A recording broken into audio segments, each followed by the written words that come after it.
Hi, this is Marsha. And this is Kelly. We are the 2U's of 2U's Fiber Adventures. Thanks for stopping by. You'll hear about knitting, spinning, dyeing, crocheting, and just about anything else we can think of as a way to play with string. We blog and post show notes at 2usfiberadventures.com. And we invite you to join our 2U's Fiber Adventures group on Ravelry. I'm 100 Projects. And I am Better in Motion. We're both on Instagram and Ravelry, and we look forward to meeting you there. Enjoy the episode.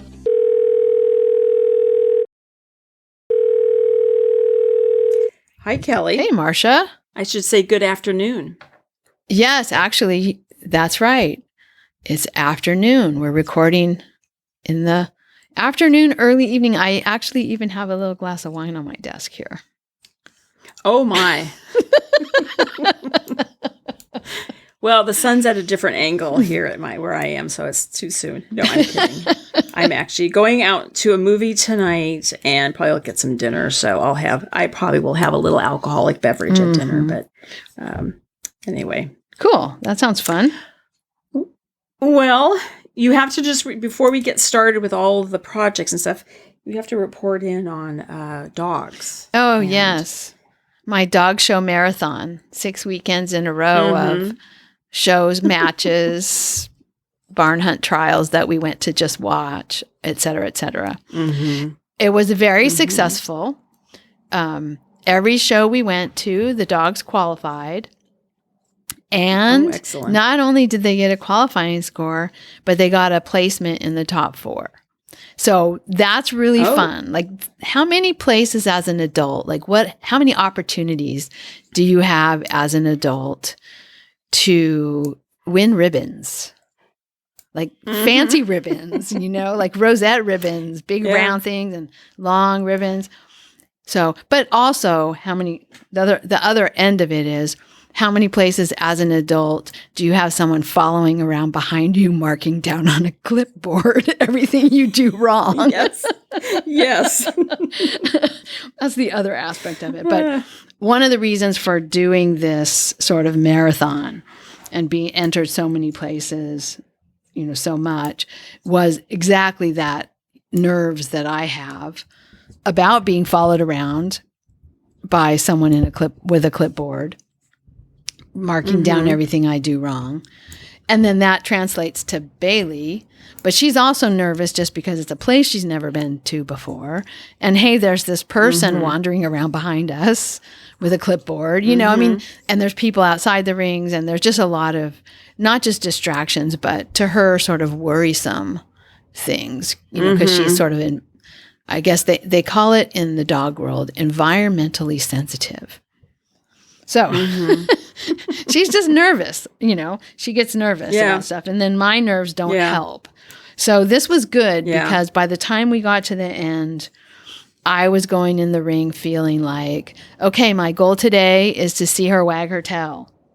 That's my only goal. We've done everything else, right? Yeah. We've qualified, we got the title, we've gotten ribbons, and now today's job is to get a wag, which is harder than ribbons.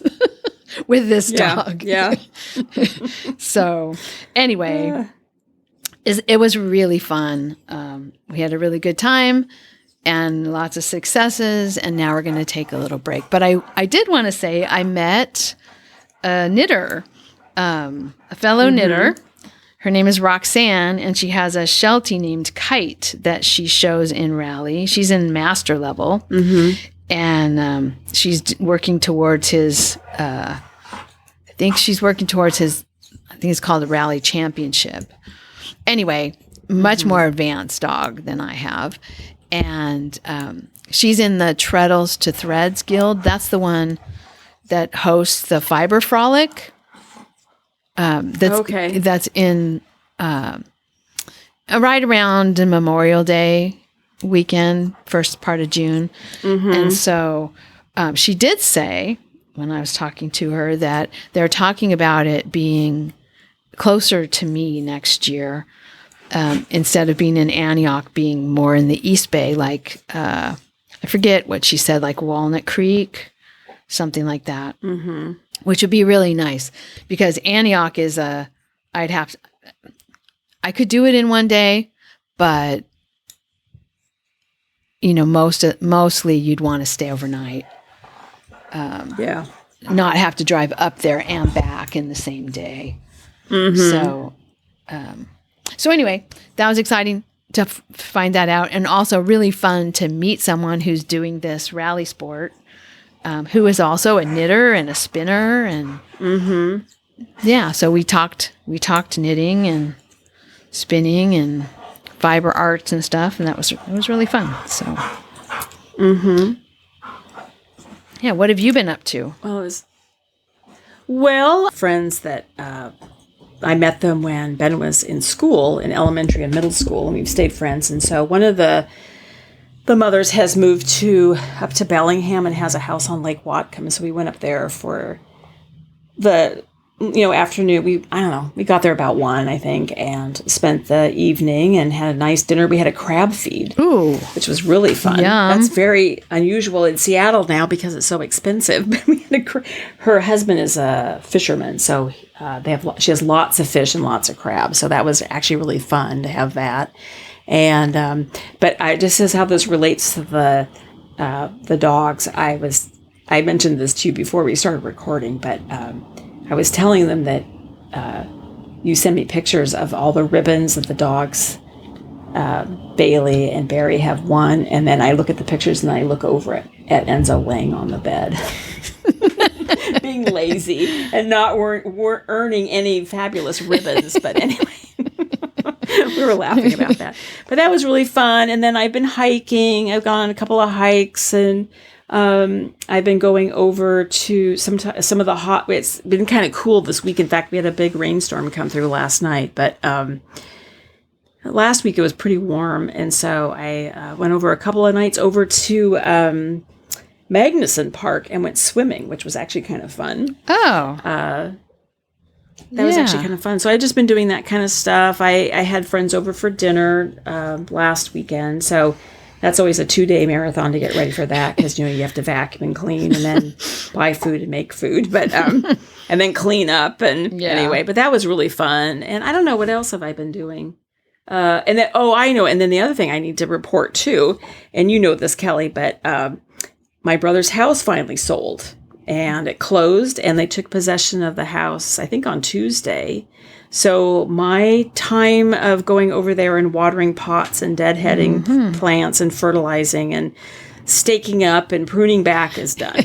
I'm all done with the house. And it's a bit of a relief, I have to say. Yeah. No, that's good. To not have to, So new owners, a new life for that house. And he has as you know, he's always had this beautiful garden, and one of the things he had a hard time selling the house is, I think people don't necessarily see gardens and yards as a good thing. They see it more as a liability in terms of the expense of watering and time or paying somebody to do it. And so these people apparently are very excited about the garden. Oh, that's good. They want a garden. So that's nice. Hopefully they'll preserve it, Yeah.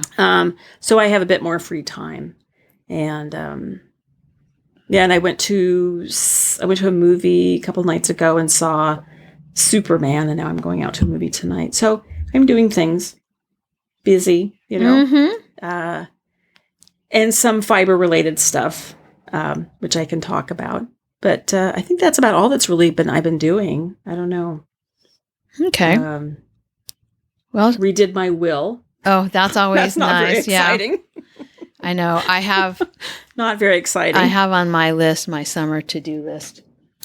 And Robert asked me about it the other day, and I had not done it yet.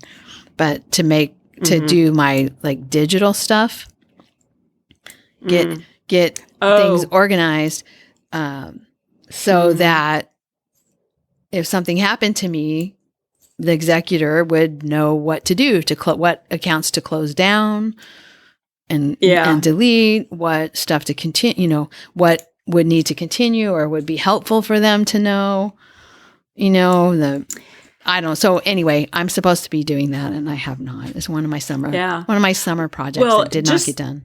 Yes. Well, I did there's a couple things I still need to do. So I did the will. I modified it a bit, but it's pretty simple. I don't have a complicated will. But one thing I did buy, I just saw an ad for this on Instagram, and I don't typically buy things with ads from Instagram, but it really struck a nerve with me.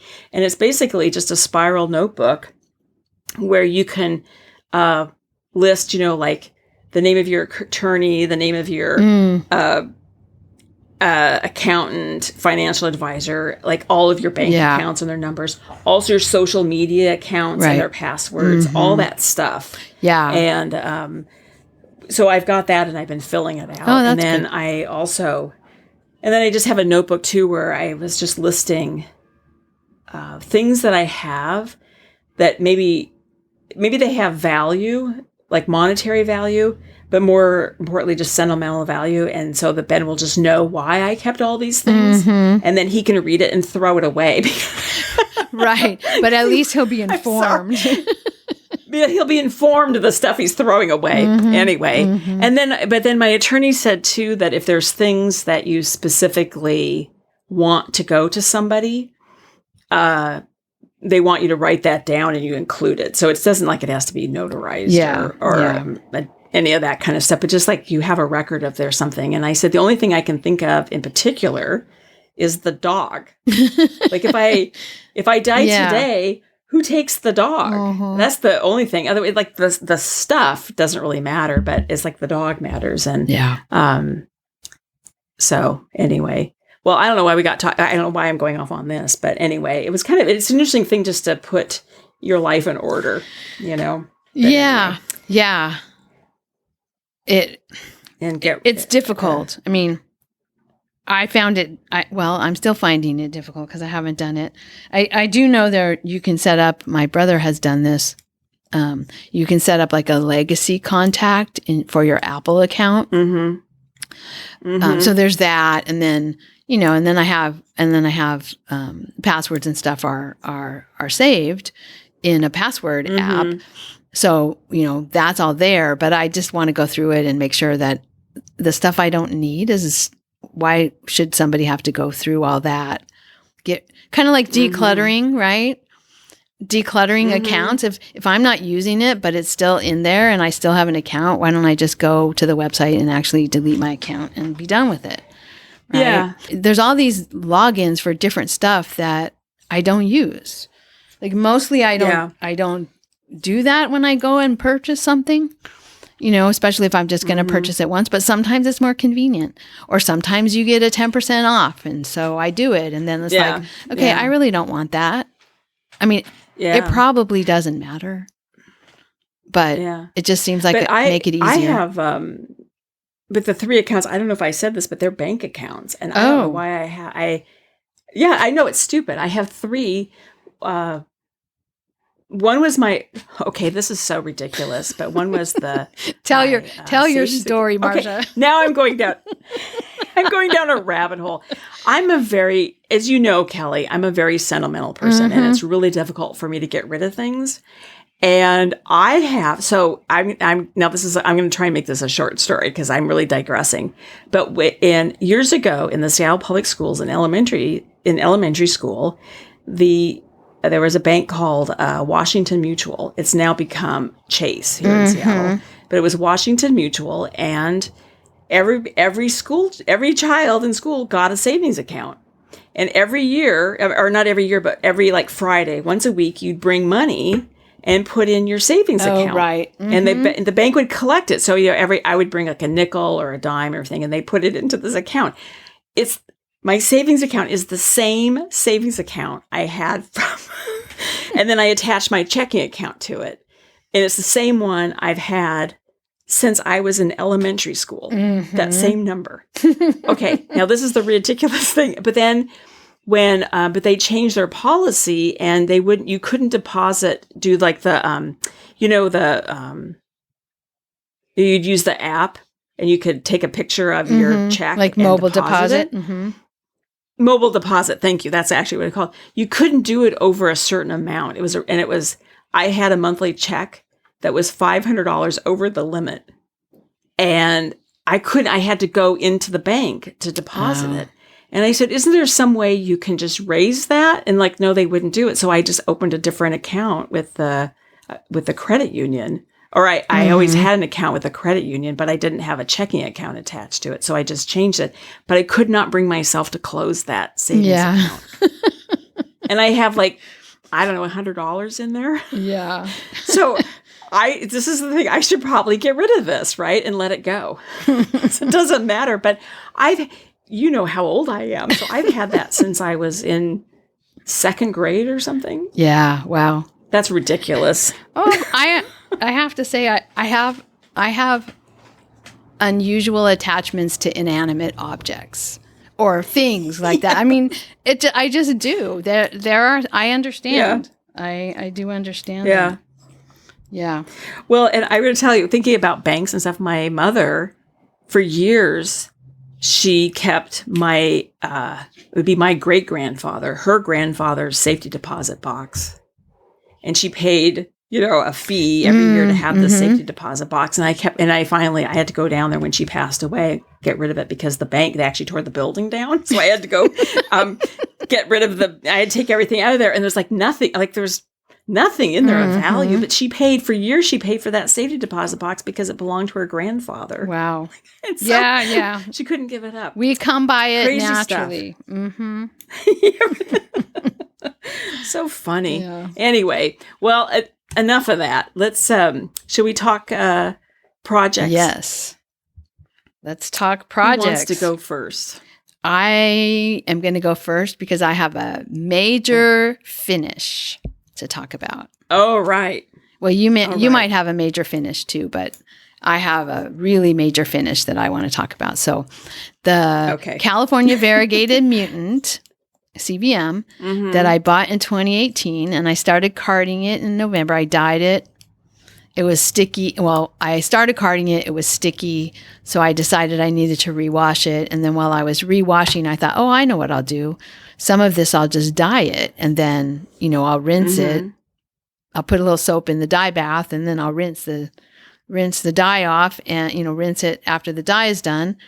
And that'll kill 2 birds with 1 stone. And that will be great. You'll get the stickiness off of it. So I did that, and I spun it all. Well, I spun all of the dyed stuff that I've been carding. So there was 1.5 pounds. It was more than that when I started carding. I don't know how much was there when I started carding because, you have carding waste. But anyway, as of the finished results, I have 1.5 pounds of yarn. That feels like so much. 1.5 pounds, 700 grams. It is a lot. So I have the first batch I spun that I talked about already. That's kind of a greenish blue, but it also has some of the red fiber mixed in a little bit. So it has some heathered spots that have the red. I think I got 3 of my normal size skeins, and then 1 sort of smallish skein at the end. So I did that. And then I spun the rest of the blue, which turned out much darker. And I think it turned out darker because when I washed those skeins, a lot of the blue was coming out. Well, when I washed the first ones, a lot of the blue dye was running. And so when I washed the second skeins, I actually put it on the stove and did the wash bath on the stove with pretty hot water and soap. A lot of the blue came out. But then instead of rinsing it like I did with the other one where I just kept rinsing till the dye stopped, running, I put in the rinse bath with vinegar and the heat of the stove and basically dyed it again, right? So over dyed it with whatever was in the rinse water. And so all that dye went back onto the fiber. So it covered up the red and made it like purple. It's interesting. It's very saturated. And I got, I think, 4 skeins there of that color. Very saturated, greenish blue, more blue color in that one. and not as much of the red is really showing. You can see that it's been over dyed. So that's interesting. It wasn't the result I was going for, but it's interesting. And then the last batch that I was working on most recently was the rest of the fiber that had the most red, the bats that had the most red in them. They were still most of the bats were still blue-green, but then they had a lot of red blended in. And so those skeins are more reddish and kind of purpley because of the blue-green. Anyway, it's all really pretty. I'm not sure I will use it all in the same project as I had originally thought, like, oh, maybe I'll make a blanket. The colors are not as gradient-y as I thought they were going to be. They're more distinctly different. Right. But I'm really happy with it. Very beautiful yarn. So many neps in that yarn. Oh my God, I was picking those little things off of my yarn. They're still all over the house. They stuck to my robe and then they deposited. And I'll walk into a room and I'll see little puffs of fluff from this yarn, that I picked off of this yarn. So there are a lot of neps in the yarn, and I discovered. So I'll backtrack a little bit. So I have 1.5 pounds left of this fleece that's not dyed at all, and so I thought, you know what? These bats are so neppy. I don't want to card that. I'm going to comb it and see what happens if I comb it. I haven't used my combs much since I got them, 20 some odd years ago. I'm going to have a big project of combing. So I have another 1.5 pounds left of this fleece that I'm going to comb. I started combing. I have about maybe 120 grams of comb top. So that gets all the little neps out. They're all part of the waist, and it's all nice. It's lined up. It doesn't have a lot of those things. What I'm finding out, I thought it was the tips that were causing the neps. The sunburned tips were breaking off. What I'm finding is actually it wasn't sheared very well. It doesn't have, it had some second cuts that were like the little blobs. You know how you have the little blobby second cut things? But what it actually had was like whole webs of fiber that were short. So I think when it was carded or when it was sheared, that there just some places just got a whole large swath of it was just, cut and then cut again. And so it just stayed in like a web, and it looks like fleece, right? I wasn't looking carefully at it as I was collecting it to put it in the bath. But when you comb, you look at every piece of your fleece because you have to take the locks and stick them onto the comb. And as I'm doing that, I'm finding, oh, here's a whole section of this fleece that's like 1 inch long. And it's not that the fiber was only 1 inch long. It's like got cut ends on both sides, So they didn't separate up into little bits. It just got carded into my fiber. So I'm glad I'm combing this. It's very slow, but it's informative. First of all, it's informative about what the problem is with the fleece. I'm learning how to do a little bit better, but it takes me about 45 minutes to do about 1 ounce of fiber. Okay. Yeah. That's a long time. Yeah. It took me 45 minutes to do 1 ounce of fiber. And then I only get 1/2 ounce out of it because I'm getting about 50% of it as waste. Which is fine. This is the reason I'm doing it, is because I'm at the point of this fleece right now where I just want the best of what's left. I've used everything, it was a 7-pound fleece. Yeah.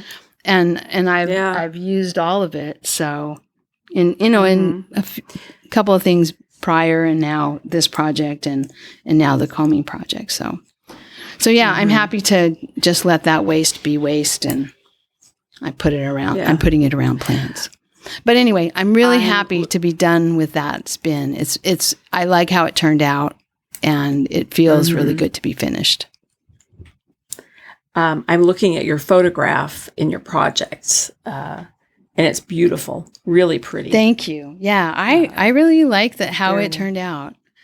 I have to say I like dyed in the wool yarn, dyeing it first before I spin it. I mean, I like dyeing the skein after it's spun too, but it's kind of fun to see what happens when you mix, when you mix the colors.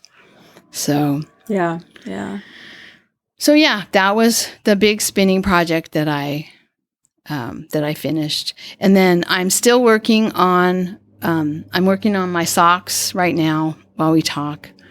And I had a little bit of a timeout with my sweater, my handspun sweater, the Lace and Fade Boxy, because I made a mistake in the lace. Oh.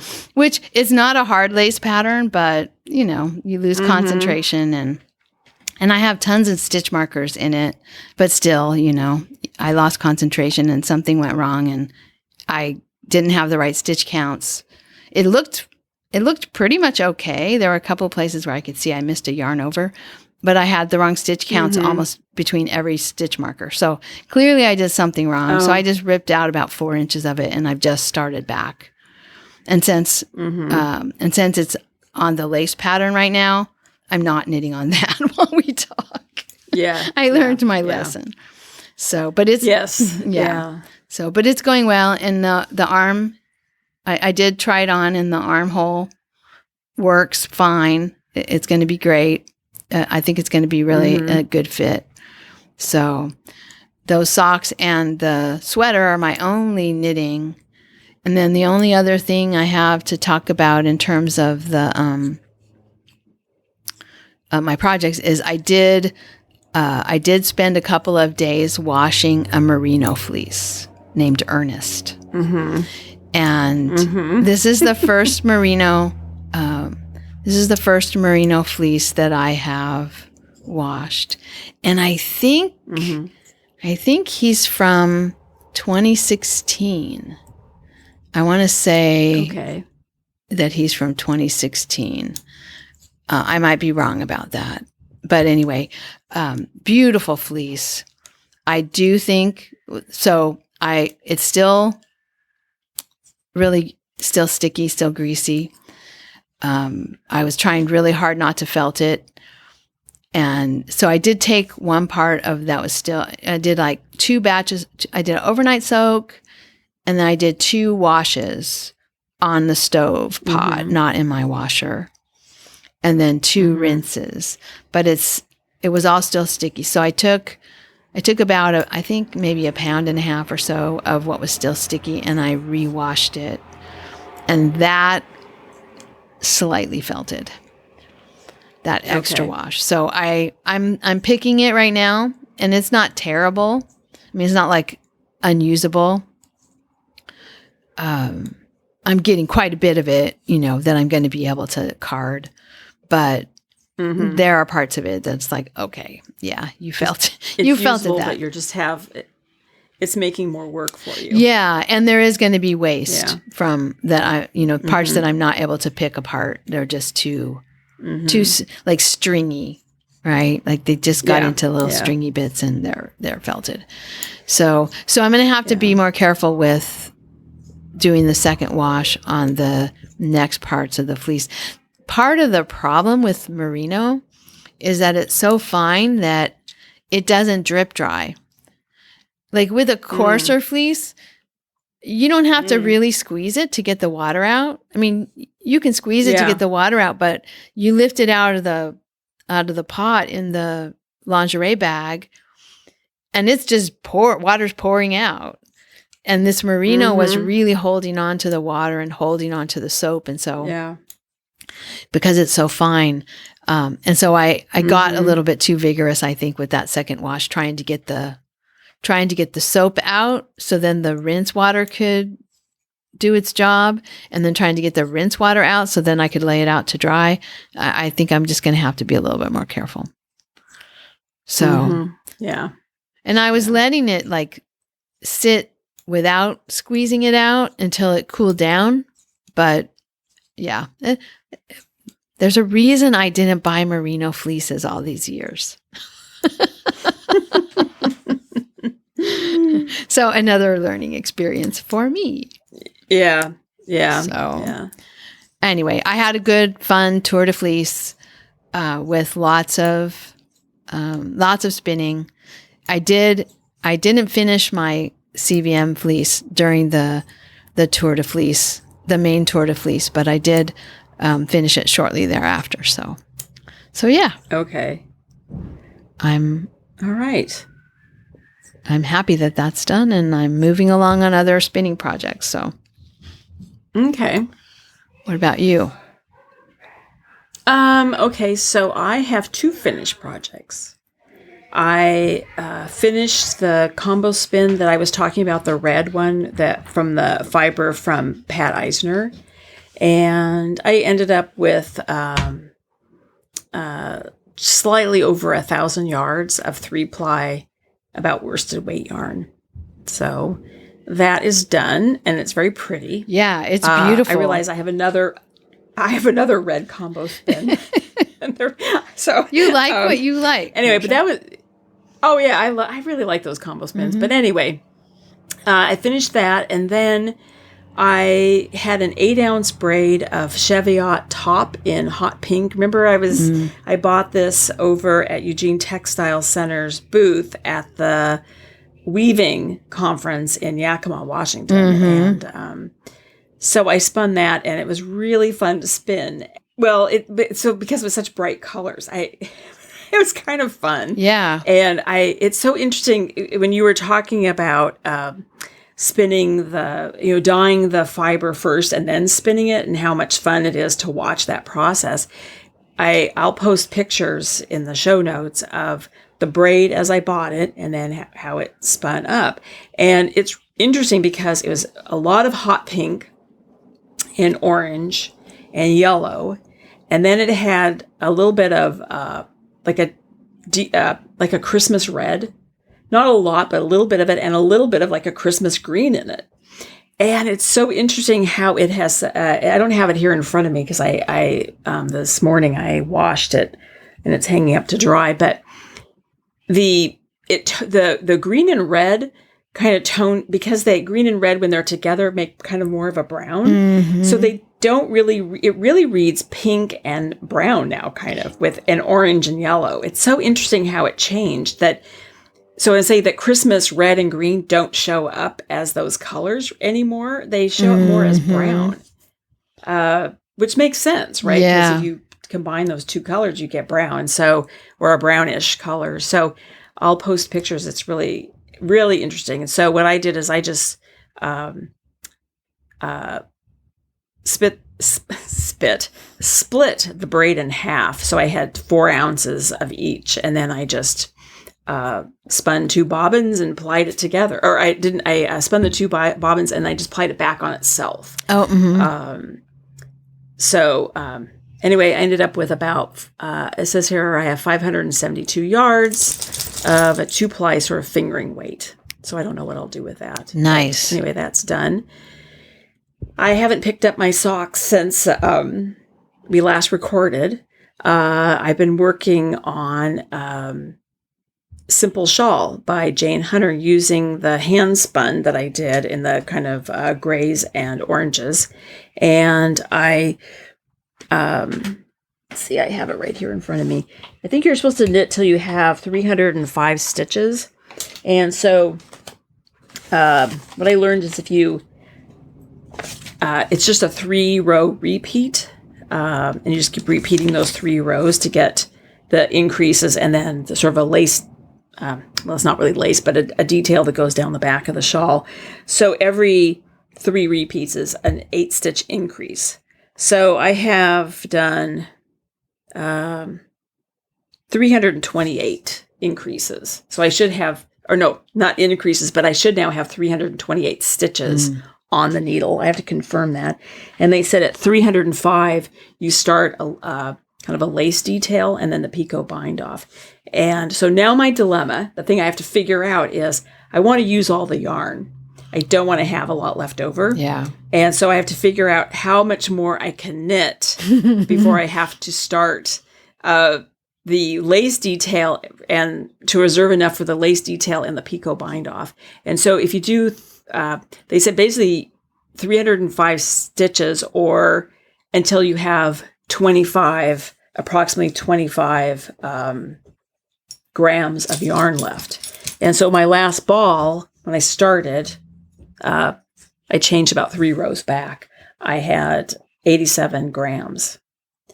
But as it's getting bigger, as my shawl is increasing, I need to increase the number of grams I need to allow. And I don't know what that point, I don't know what that magic number is. So, I sort of slowed down knitting on it. I took it with me when I was overnight up at the lake, but I only knit 2 rows because I got kind of paranoid. I think I need to keep my scale with me at all times so I can keep weighing that last cake of yarn. Yeah, this is the time. And also you could weigh it before you do a row.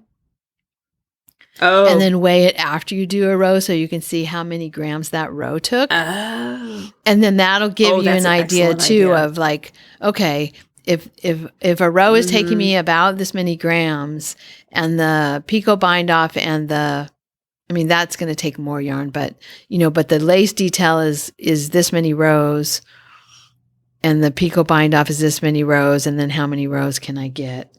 Yeah, I've done that. Okay. I've done that kind of craziness before. I understand that version of crazy. I didn't think about that. I thought I was just going to keep weighing my cake of yarn, but that really makes more sense, is to weigh both. Weigh the shawl every time you do a row to figure out. Or weigh your leftover yarn every time you do a row, just to see how many grams how many grams is just easier. How many grams did the row take you? Yeah. Yeah. Okay. Yeah. It's a little bit more peace of mind. Nothing's an exact science there, but it gives you it'll give you a little bit more sense of how many rows you have to go before you're going to need to worry about yarn chicken. Okay. Excellent idea. I'm going to do that. Okay. And then the deer scarf, I'm knitting on it right now. I have to tell you, I did bring it to the lake. And my friend Sue has started knitting again. And I thought, I bet she doesn't have a project. So I brought the scarf. And I said, I brought this for you too. Because all it is just garter stitch, 25 stitches. And so she knit on it this weekend. Oh, that's smart. So I'm not sure. She may have done 3 or 4 inches probably. So anyway, I thought, this is a great idea. Just farm this out to people to knit on. Yes. Because, I want to get this done, for the holidays, and that will be here before I realize it, So I have to knit on this a little bit every day. So that's what I'm working on right now. And then weaving. The last time we recorded, I had wound the warp. But then I spent a day and I got the warp on the loom by myself, and I threaded all the heddles. And now I need to thread the reed. And I think the last time we had talked, I had cut all the fabric strips. And my next thing now is I have to sew them together. And so anyway, I really haven't done very much since we last talked. I got the warp on the loom and the heddles threaded. And that's enough. I just have other. I saw on Ravelry someone told of another method for joining the, because we talked about sewing them or cutting them and laying them together in the last episode. Yeah. But there was somebody who mentioned another way of doing it, which is to cut a slit in the strips. I thought that was really interesting, and then thread one strip through the other strip. And connect them that way before you put them on. Yeah. I saw that, and I will say, when I first read it, I wanted to just post the head exploding emoji. I was like, wait a minute, what? How do you do that? What? but it does. But I understand. But when I started thinking about it, it's like, okay, it does make sense, you know. So I may try that. It's kind of I don't know. It's an experiment. I can try both ways, you know, and just see. You can do one rug with one technique and the other rug with another technique, and see if there's a difference. Yeah. Yeah. So anyway, so I think that's it for me for projects. I do think, though, I still have on here the sweater Spacetime 18 by Heidi Kirrmaier. And I want to use my handspun, that sort of pink and greenish that I did last summer. I have here that it's on hold. It's on hold, but I really want to start that sweater. And I'm going to sort of slightly segue into events that we're going to. I'm going to the podcasters, Tracy and Barb of the Two Knit Lit Chicks. They are having a get together, and I don't think they're doing the arranging. I think it's their listeners are doing the arranging, and it's going to be in Lake Tahoe, California, September 18th through 21st, and I'm going to it. And I kind of want to get that sweater on the needle so I can work on it at the retreat. Oh, yeah. And the scarf. I'll be working on the scarf too to get it done for the holidays. But this is gonna sound super snobby what I'm about to say. I can't knit with this yarn all day long. It's crunchy. Yeah. It's very old crunchy acrylic and it doesn't have to be nice yarn because, as I said, it's going outside on a deer sculpture, a lawn ornament. So somebody's probably just going to steal it anyway, and it's going to be in the rain and the snow. So it doesn't have, but I can't knit on it all day. Yeah. So anyway, but I'm going to start. I'm going to sit down here in the next couple of weeks and hopefully cast that on and get started on it. Well, that'll be good because one of the reasons it was on hold is because you really didn't feel like starting another sweater, and now you're eager to get another sweater on the needle. So that's progress. I'm excited about it. Yeah. Cool. Yeah. Well, it's a really pretty pattern, and that yarn is it's another version of pink. You have a pink thing going on, Marsha. I got a pink thing. I got a pink and red thing going on. I was laughing about your yarn because I think they even, Barb and Tracy, the Two Knit Lit Chicks, I think they even have a title of one of their podcast episodes that I call it poison green, or acid green is a neutral. And I think for you, Marsha, pink might be a neutral. Your hot pink might be a neutral. You'll just have to, have it be a neutral part of your wardrobe. Pink, going with everything. I like pink. Not all pinks, but I do like pink, and I like that kind of. You said acid green, but like that. The hot pink. I like that color, you know? Yeah. No, it's pretty. Well, you know, I'm repeating myself, but I think I said this when I bought it. I was telling you about the man who was sitting there and said, "That's not navy." When he saw this pink, big braid of roving. I'm like, no, it's not. It's definitely not. But but spinning it up, it's still very bright. It's still a very bright pink. There's no question. But it blending in those other colors, it lost the sort of the acidity, you know, so anyway, or I think other people might look at it and go, "Oh my gosh, what are you?" Well, you're going to knit with that. Okay. Well, and the pink and green combination is a nice one. And I mean, that's in both of those batches of yarn. It's much softer pink in what you're planning to use for the sweater, and a much softer green. But they just go together so nicely.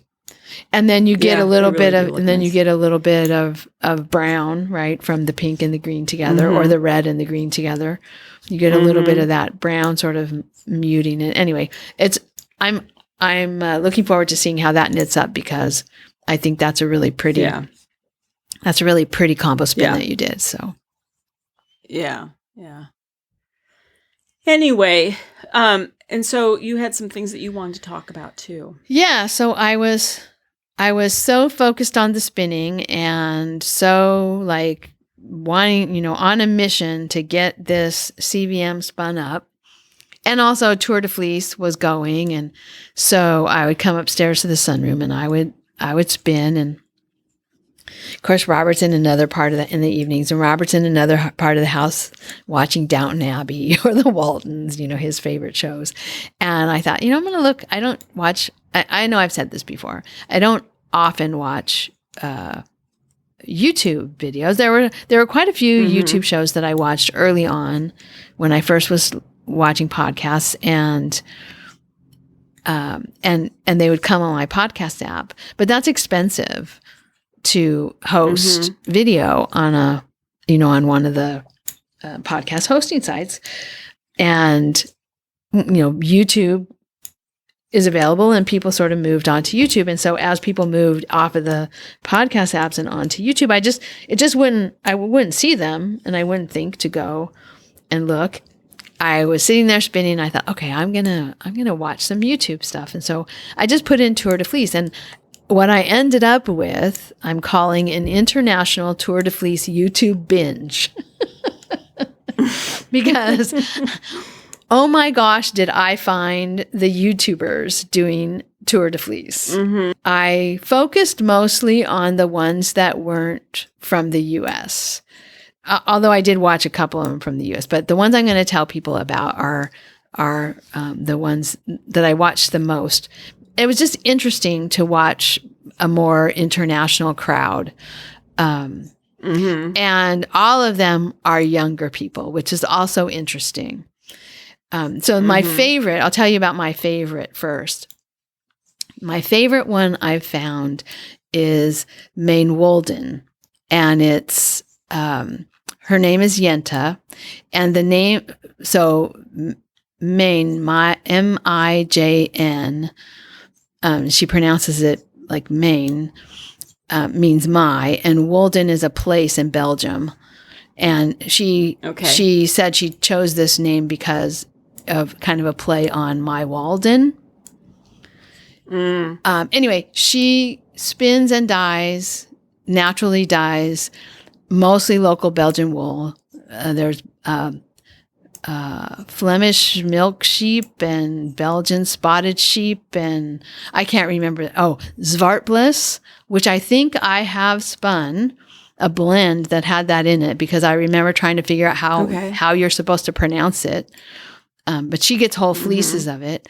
Anyway, she does knitting, crocheting, spinning, weaving, natural dyeing, carding, crazy bats, all kinds of fiber stuff. And her Tour de Fleece, what do you call it? Like playlist. I listened to that first or watched that first, and that got me interested. So then I went back and I watched her playlist for Tour de Fleece for like the last 3 years, which was really fun. And I actually got pulled down the rabbit hole of her site. She's very curious about everything and interesting. She has a lot of historical knowledge, and she's a really good teacher. She says she's not doing tutorials, and she's not, but I mean, yeah, it's true. What she's putting together is not a tutorial, but she's really good about talking about what she's thinking about as she's doing things, and just a really enjoyable teacher, all about the Belgian wool and Belgian culture and just the way she thinks about things and history and all kinds of stuff like that. So that was fun. I highly recommend that YouTube show, and it's linked in the show notes. The other one that I watched, I got directed to from hers, is a man named Etienne. I think that's how you pronounce it. And he lives somewhere in Quebec. And he has a big Canadian production wheel, and he also does natural dyeing, and he just was fun. It was just like, it wasn't, a lot of information or very, historical information or anything like that. Just like, let's spin, and then he'd talk about his dyeing experiments. And so that was a really fun one. And then there were two others that I watched, that I listed in the show notes too. Knitting with Eve, she's in Montreal, and then Pia MT is from Estonia. And I just thought it was fun to be watching young people from all over the world, all doing Tour de Fleece. Like, this is a big thing. This is not some little weird thing that a few people do. Like, this is worldwide. And that was just very cool to me. So anyway, I've linked to them in the show notes. And if anybody else is interested, I probably will make a conscious effort to go back and watch, well, I've been watching back episodes, but also future episodes of the Maine Walden show because I just thought it was so interesting.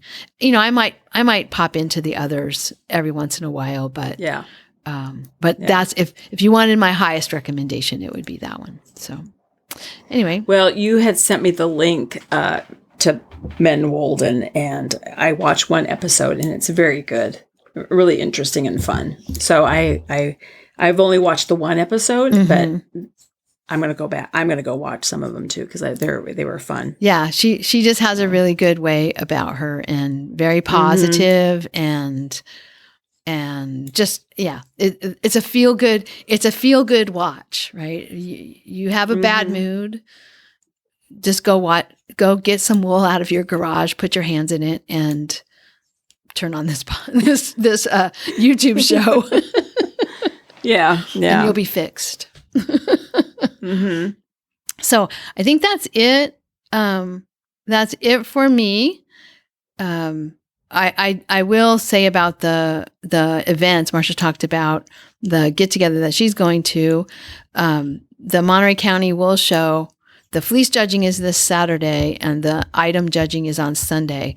I do have the Zoom link now for the fleece judging on Saturday. So if anyone is interested, I'll try to get this out in time. If anyone is interested, contact me and I'll send you the Zoom link for that judging. And then the wool auction is Labor Day, Monday, September 1st. And you know why I was working so hard to get rid of that one fleece, right? I need to be able to justify a purchase. Yes. Yeah. So, all your hard work is going to pay off. You get to come home with a new fleece. Yes. So and no guilt. No guilt. Yeah. And so that's kind of that was my motivation, was like, okay, the more fleece I get out of here and into yarn, the more fleece I can buy when I go to the wool auction, the less fleece I'll have to put in my will. Yeah. With explanations of why I bought it. Yeah. So, yes.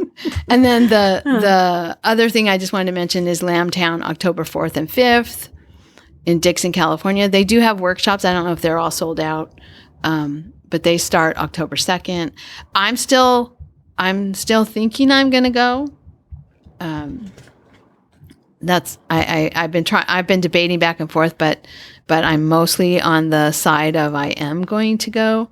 So we'll see. I don't have other stuff going on that weekend that I know of, but I have stuff going on weekends around it. So it's kind of a question of how many weekends in a row can I be gone. But anyway, that's when Lambtown is this year, and it's been a cooler summer all around, I think, in California, or in a good portion of California. It's been a cooler than usual summer, so maybe the weather in Lambtown will be more reasonable for people who don't like the heat. Yeah. Hopefully it will be. Fingers crossed.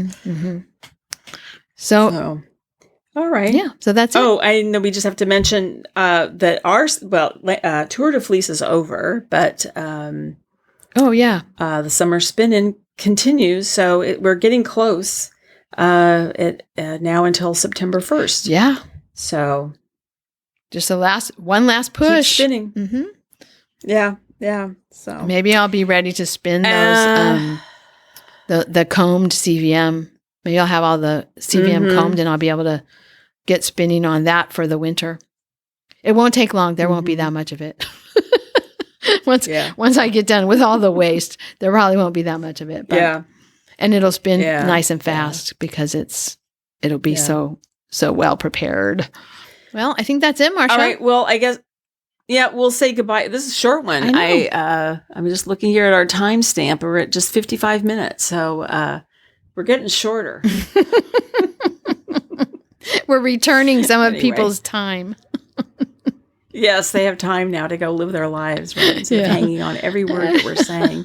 So, okay, well, I will let you go, and we'll talk and keep spinning. Yeah, you too.